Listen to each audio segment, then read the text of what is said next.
Hola, estamos en una nueva entrevista de Regeneración. Hoy tenemos a Endica, que viene del ICEA, del Instituto de Ciencias de la Economía y la Autogestión, creo que lo he dicho bien. Y lo tenemos aquí porque va a hacer una charla en Granollers para el Centre d'Estudis Sindicals i Libertaris, en Anònims, si no me equivoco. Y vamos a aprovechar la visita para hacer un par de preguntas o una conversación sobre economía, planificación, autogestión. Explícanos un poco el contexto en el que vas a dar la charla y por qué te han llamado para hablar, que me parece que es básicamente esto, hablar sobre economía y planificación, ¿correcto? Sí, bueno, antes de nada, gracias por darme la oportunidad de poder participar en el podcast. La idea general que yo venía mascando hace tiempo, también en el ICEA y luego en el Centro de Estudios, era una forma de coger de planteamientos económicos, más que prácticos teóricos, ¿no? Un de pensamiento económico y cómo se le da traslado eso a una posible sociedad comunista libertaria.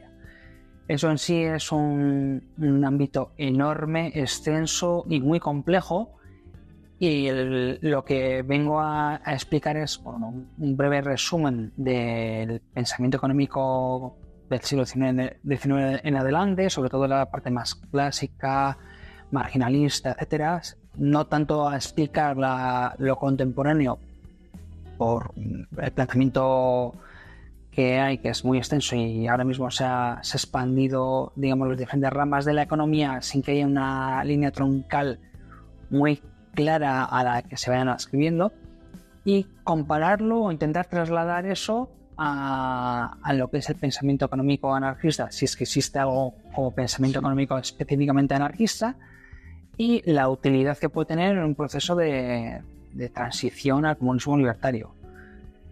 Aquí, más que decir o tratar ideas para aplicar, sería, ¿qué bases podríamos sentar muy genéricas para abrir un debate que nos lleve a esa aplicación en un futuro del comunismo libertario, ¿no? Pensar en esas bases, más que pensar en cómo va a ser, en cómo queremos que sea, y en base a eso, desde la economía, qué utilizar. Eso serían las líneas generales. Además, esto es en un contexto en el que ha salido hace poco el libro de Miguel Gómez de CNT y la planificación económica, con lo cual hay un recorrido histórico al cual rescatar o al cual mirar para esa proyección de futuro, ¿no? Entiendo que son experiencias de las cuales, a pesar de ser hace 80 años, de las que se pueden rescatar experiencias no solo a nivel histórico, sino práctico de que han hecho otros compañeros, ¿no? Otras compañeras,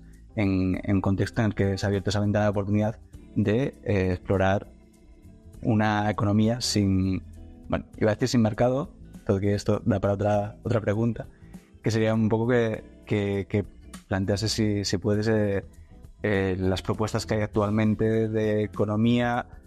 Dices que no hay una rama troncal, pero sí que hay propuestas con unas líneas, digamos, libertarias o socialistas libertarias planteadas. ¿Cuáles serían, así en resumen?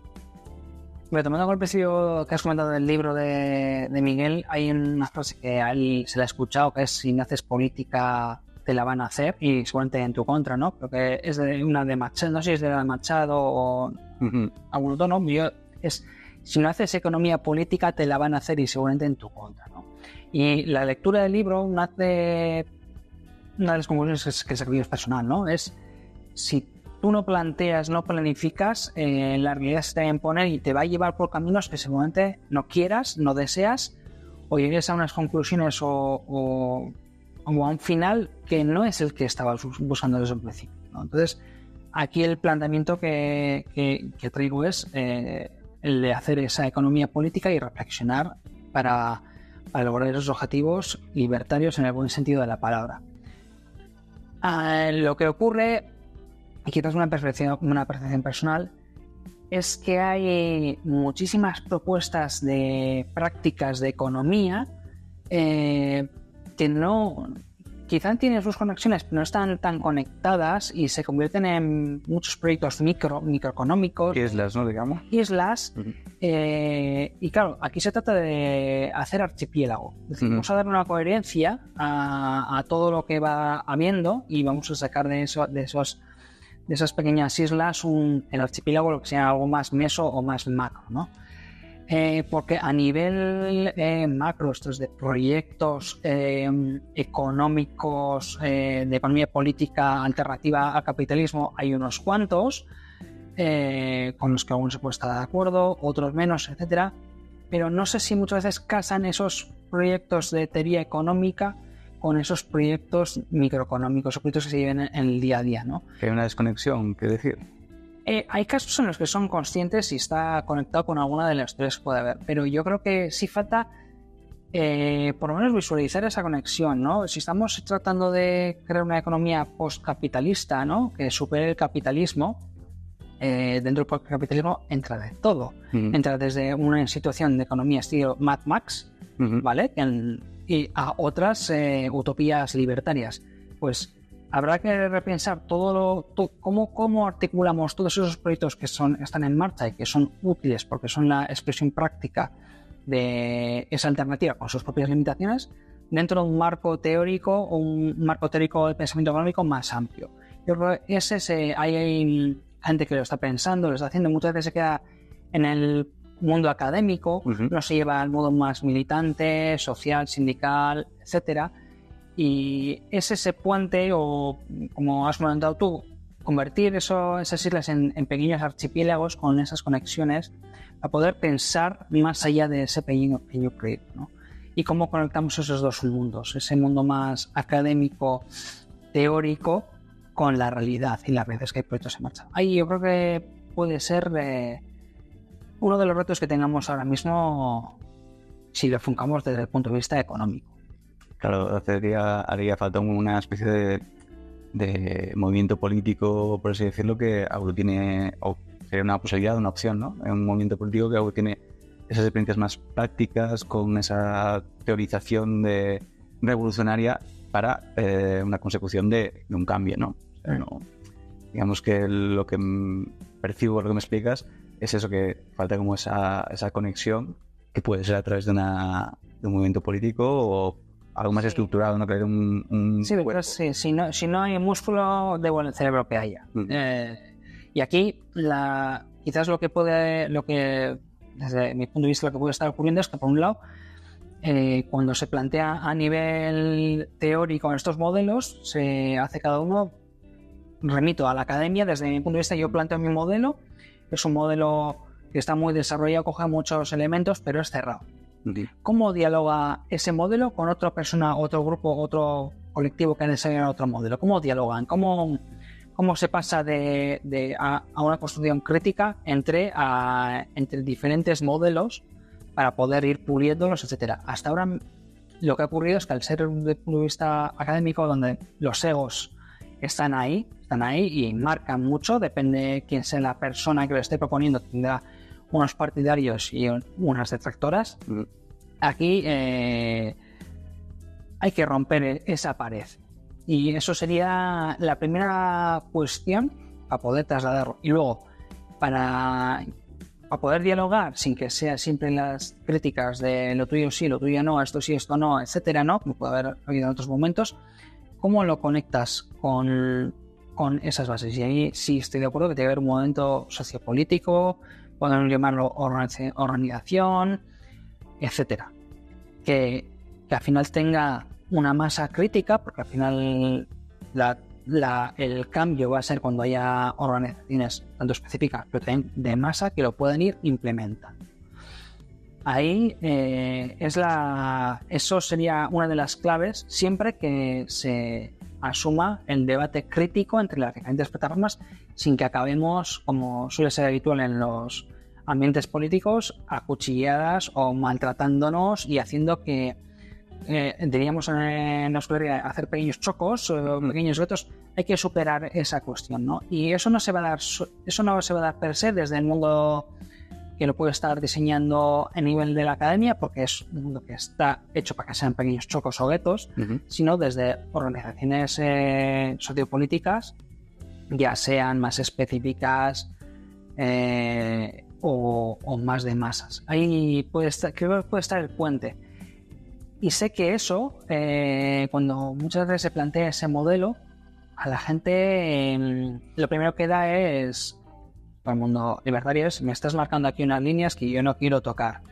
En el futuro se va a desarrollar eso, ¿no? Ya lo pensaron en el futuro. Y aquí la crítica que se puede hacer a eso es lo que decía al principio: si no haces economía política, te la van a hacer. No lo piensas, otros te la van a hacer para sus propios intereses y se ponen en contra de los tuyos. Claro, no, si no estás preparado, van a gestionar otros u otras y van a ser los que se van a llevar el agua, ¿no? Es lo que después nos quejamos, pero creo que es un concepto de siempre verse perdedor de las situaciones y no ver que las victorias, ni ver la posibilidad ni siquiera de las victorias. Y rescatando un poco eso que hablas de conectar gente que está trabajando esos temas de economía, ¿qué opinas de la red esta Indep Network?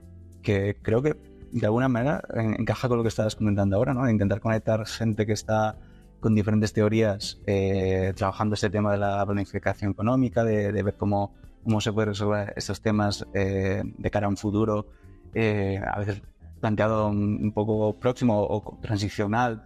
Es bastante interesante esta opción, y por lo que sé algunos están conectados con sindicatos, que sería la otra pata que comentabas, ¿no? Esos movimientos de masas conectados con la academia y que un poco aterrice esas teorías a una cuestión práctica, ¿no?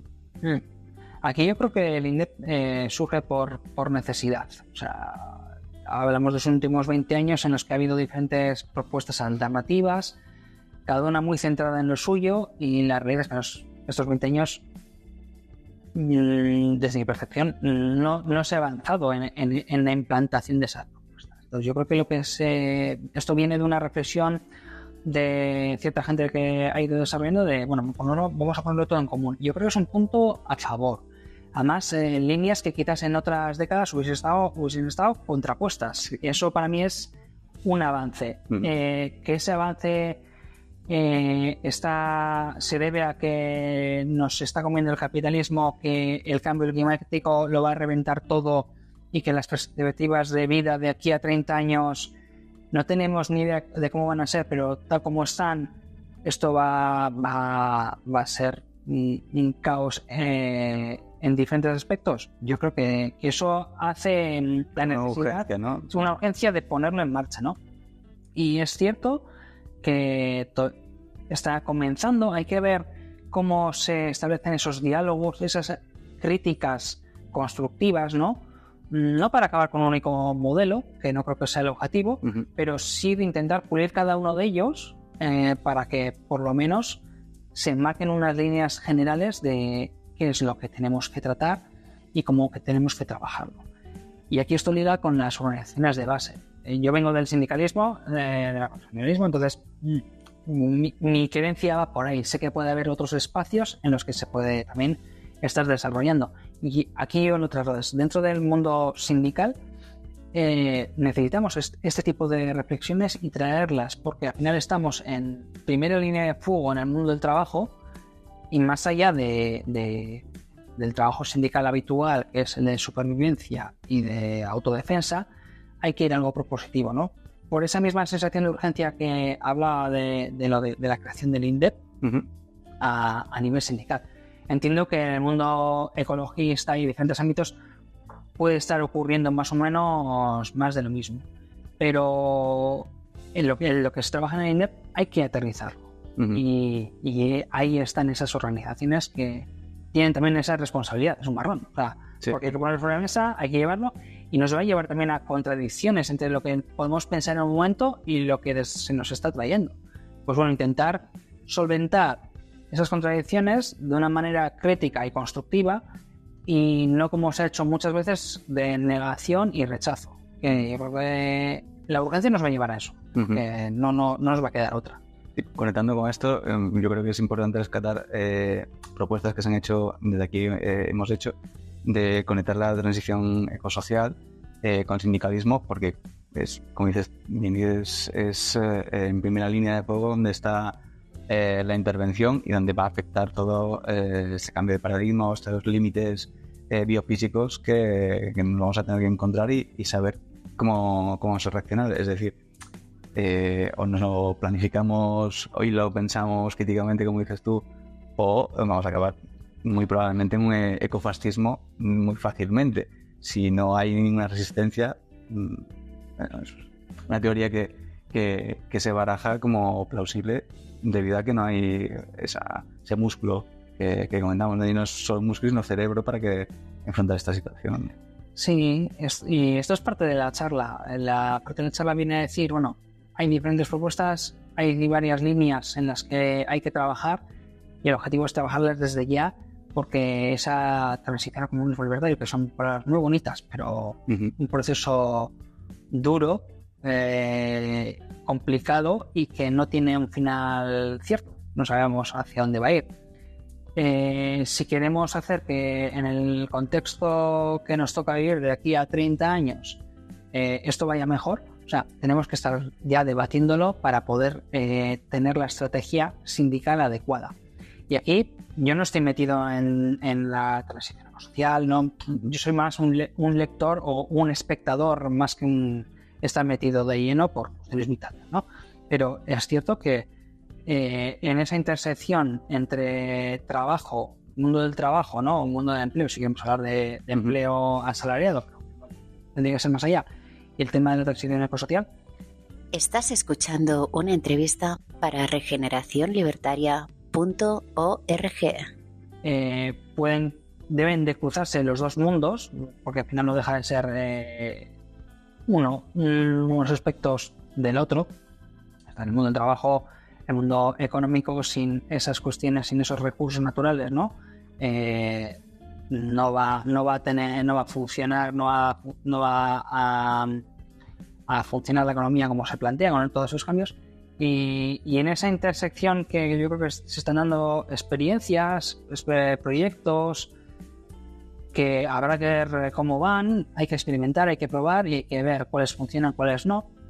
Meter estas guías de hacia lo que queremos ir también ayudaría a clarificar un debate y unos proyectos a darles una coherencia de cara al futuro. Porque no se trata tampoco de hacer experimentos y decir, bueno, aquí van a hacer una empresa, pues vamos a hacer una transformación en la que los trabajadores van a poner la indemnización para hacer un espacio alternativo, etcétera. Está muy bien, sino vamos a ver todo esto dentro de coherencia. Como clase podemos hablar, como territorio, aquí a 30 años, que es la economía que queremos ver. Si no hacemos el trabajo de imaginarnos ese futuro, no vamos a saber cómo ir hacia allá. Y estas propuestas son por donde la aportación puede ir por ahí, desde ese punto de vista.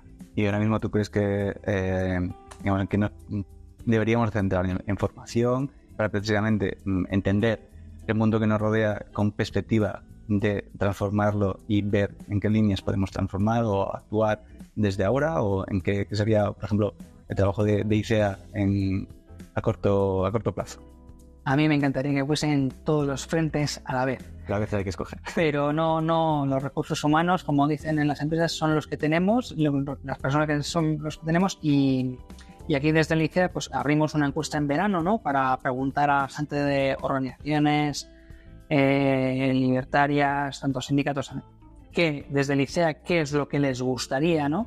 Y hay diferentes aspectos. Por un lado está el asesoramiento, cosa que ahora mismo yo lo veo complicado, aunque fue uno de los puntos fuertes del ICEA cuando se fundó, y ahora mismo yo creo que lo que hace falta es formación, formar. En este caso, nuestro aspecto sería desde el punto de vista económico, intentar formar tanto economía política en el amplio sentido y centrarlo hacia estos debates, ¿no? Que aprender y hacer un poco de ese puente entre ese mundo más académico, el inglés, voy a decirlo por así, ¿cómo lo trasladamos a esos momentos sociales? Pues yo creo que ahí ICEA podría ser una palanca en la que facilitase todos esos debates para que luego se dicen también en las propias organizaciones. Aquí no se trata de asumir marcos porque sí. Esos marcos hay que reflexionarlos y contrastarlos con el día a día.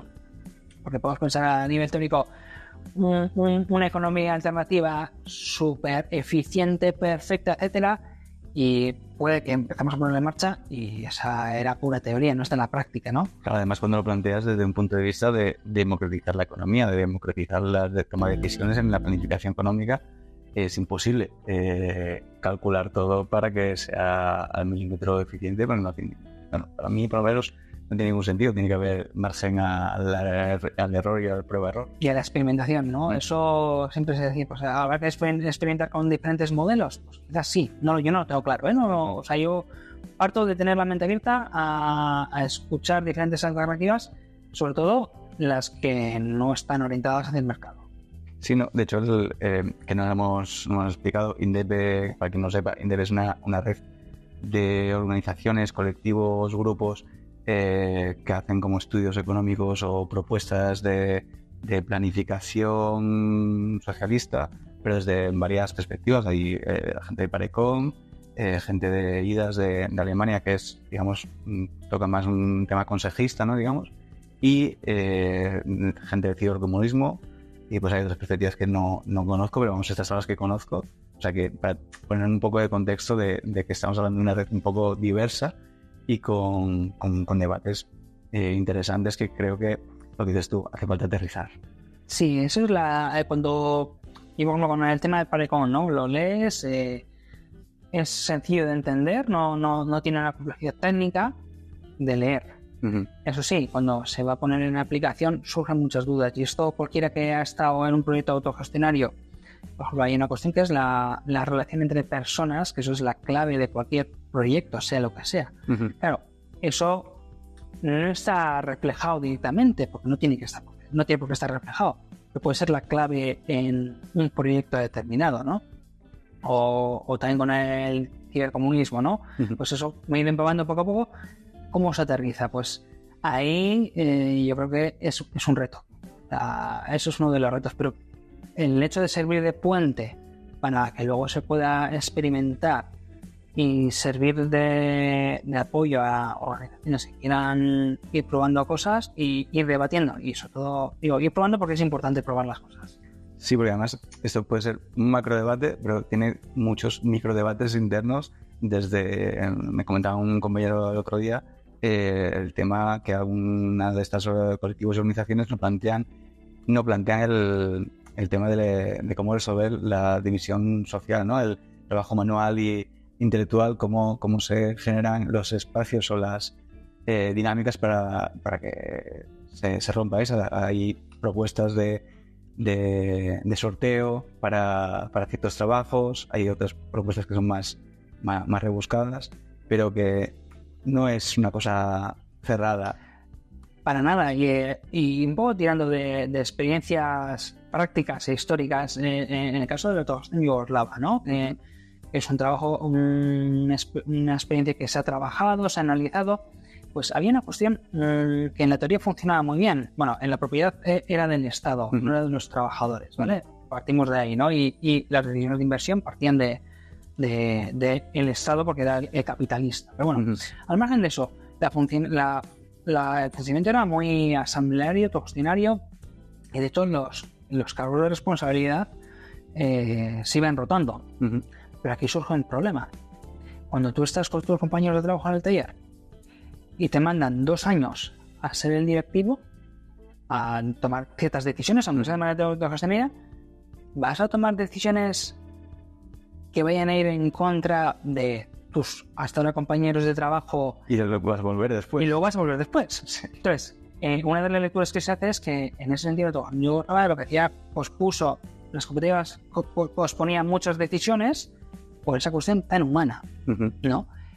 Otros ejemplos que se tratan muchas veces, y fuera de aquí, fuera de Euskal Herria, es el de las cooperativas de Mondragón.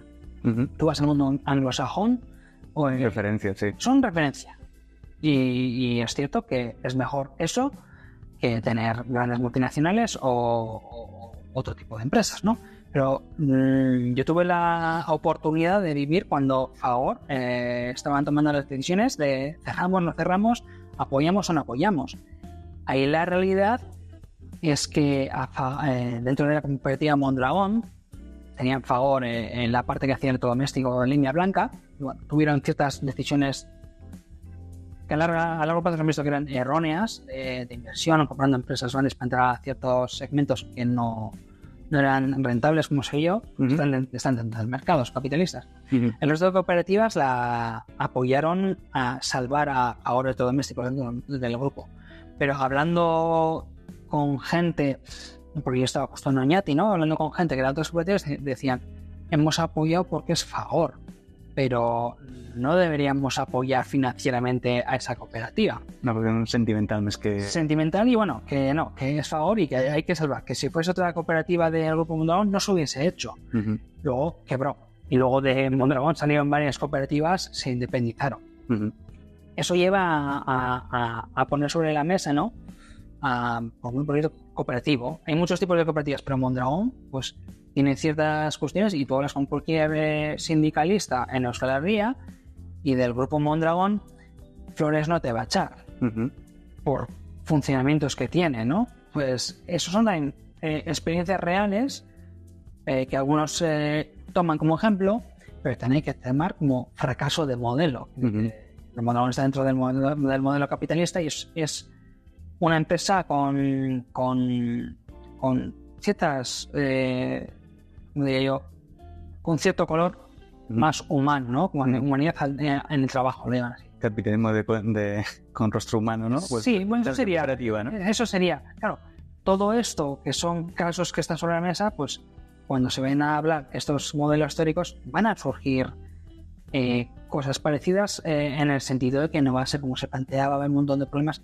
Y yo cada vez me fijo más en las relaciones personales y de gestión, que en teoría el papel lo aguanta todo, pero luego en la realidad cualquiera que ha estado en un proyecto cooperativo medianamente serio ya ve de qué estamos hablando, ¿no? Y que esa transición como libertario no va a ser una panacea ni un camino de rosas, y esto es un ejemplo de eso, de ese tipo de... Sí, de hecho un poco recuperando un poco lo de cibercomunismo, y conecta con esto es el BIR, el Stanford. Su planteamiento era más de organización, de la organización, de cómo pensar la organización de la gente y de la estructura que se iba a organizar dentro de esa planificación. Era un poco más el kit que no la cuestión técnica. La cuestión técnica era como herramientas de uso, ¿no? La tecnología de telefax, que ya era anticuado para el año 71, y lo que plantea Cocteau y compañía son ordenadores del año 90 y algo. O sea, no, tecnológicamente eso es posible. Sí. Y no hay más planteamiento que esos detalles de cómo gestionar el equipo humano, digamos, o cómo gestionar la economía, los recursos, las horas, ¿no? de trabajo, el uso laboral que se hace y el retorno que se tiene a la distribución de bienes. Todo esto en el marco de una emergencia ecosocial importante en ciernes, ¿no? Yo creo que ahí es donde está la clave de la cuestión. Aparte, todos estamos criados en el capitalismo, en el mercado, y esto surgió en otra conversación de al final si el trabajo no está monetarizado, ¿no?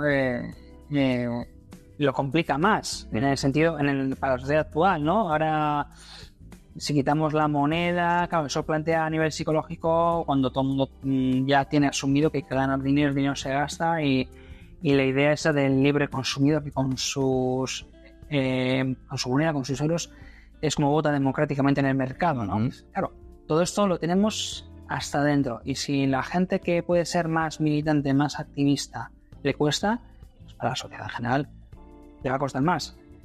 Lo que yo saco en esto es que la parte del colapso ecosocial que estamos viviendo, ese proceso, nos va a menear, nos va a remover, y hay cosas de estas pues, que seguramente vayan a desaparecer. La cuestión es con qué lo cambiamos, y esa es la clave de todo este debate.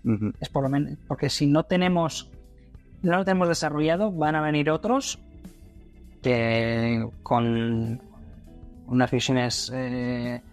Como es fácil, ¿no? Sí, la versión fácil fascista, ¿no? Que sería el ecofascismo, pues claro, y eso es lo que tenemos que hacer frente. Y la urgencia, a mí personal que me surge es eso.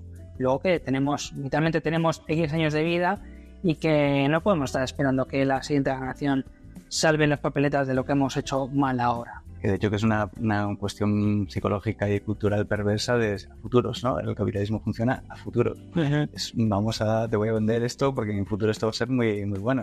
Y que hay que romper con esa lógica también, ¿no? De cultural y también con ese individualismo que decías tú de el dinero como consumidor, voto cada vez que compro. Bueno, pero es una cuestión colectiva que se nos está escapando, que está saliendo de la ecuación que hay que recuperar.